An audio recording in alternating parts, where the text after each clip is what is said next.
സത്യത്തിൽ ഈ മനുഷ്യൻ ഒരു നീതിമാനായിരുന്നു. തൻ്റെ ഒപ്പം കൂടിയ മെത്രാൻ സംഘത്തിലും ലോഹാധാരികളിലും എല്ലാം നല്ലവർ മാത്രമായിരിക്കുമെന്ന് വെറുതെ തെറ്റിദ്ധരിച്ചു. അവർ പറയുന്നത് പോലെ ഒക്കെ ചെയ്തു. എല്ലാവരുടെയും ആക്ഷേപശരങ്ങൾ ഏറ്റുവാങ്ങി. ഒടുവിൽ സീറോ മലബാർ സഭയുടെ മേജർ ആർച്ച് ബിഷപ്പ് സ്ഥാനവും ഉപേക്ഷിക്കേണ്ടി വന്നത് മെത്രാൻ സിനഡിൽ നല്ല ഉപദേശം നൽകാൻ ആരും ഉണ്ടായിരുന്നില്ല എന്നതുകൊണ്ട് മാത്രം. താൻ ഒഴിഞ്ഞാൽ തൻ്റെ പിന്നാലെ ഒരു കരുത്തനായ മേജർ വരുമെന്നും അതിനായി വഴി ഒരുക്കണമെന്നും ഉപദേശകർ നിരന്തരം പറഞ്ഞപ്പോൾ അതായിരിക്കും നല്ലത് എന്ന് പിതാവിന് തോന്നിക്കാണും. 12 വർഷം സഭയെ നയിക്കാനും അതിൽ പകുതി കാലയളവിൽ നിരന്തരം വേട്ടയാടപ്പെടാനും പാകത്തിൽ എന്തെങ്കിലും തെറ്റുകൾ ചെയ്തതായി എറണാകുളം വിമതർ പോലും കരുതിയിട്ടില്ല. അവർക്കാദ്യം ഭൂമി വിവാദമായിരുന്നു കാരണമെങ്കിൽ 3 വർഷം കഴിഞ്ഞപ്പോൾ കുർബാന ഏകീകരണം ഒരു പ്രശ്നമായി മാറി.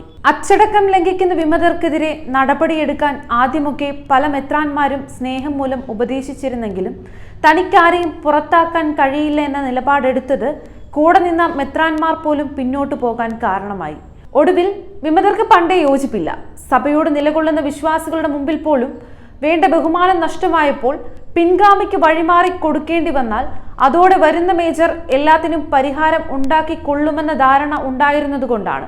എന്നാൽ പിന്നാലെ വന്ന മേജർ മുൻഗാമിയേക്കാൾ ദുർബലനായിരുന്നു എന്നത് മാത്രമല്ല, സഭാസ്നേഹികളെക്കാൾ വിമതർക്ക് വേണ്ടി നിലപാടെടുക്കുന്ന ഒരാളായി എന്നതുകൊണ്ട് ഈ മനുഷ്യന്റെ സ്ഥാനത്യാഗം വെറുതെയായി എന്നത് മാത്രം.